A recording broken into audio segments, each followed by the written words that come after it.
আসসালামু আলাইকুম রহমতুল্লাহ। প্রিয় খামারি ভাই ও বোনেরা, ফ্রিজিয়ান গরু অথবা দেশি গরুতে জরায়ুতে ইনফেকশন হলে কি চিকিৎসা করা হয় তা দেখেন। আমরা এখন ট্যাবলেট রিফাইন করতেছি, সাথে মেডিসিন যতটুকু গরুর বডি ওয়েট অনুযায়ী প্রয়োজন আমরা নিচ্ছি। মেডিসিন নেওয়া হচ্ছে র্যানামাইসিন এলে, তারপরে ডেক্সামেথাসন গ্রুপের ওষুধ নিচ্ছি।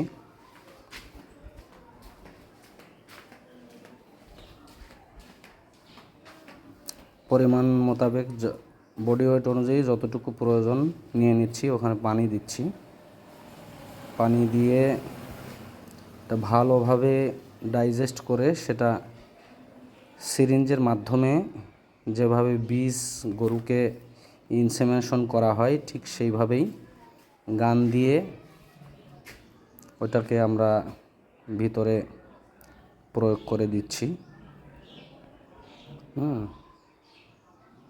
এইভাবেই চিকিৎসা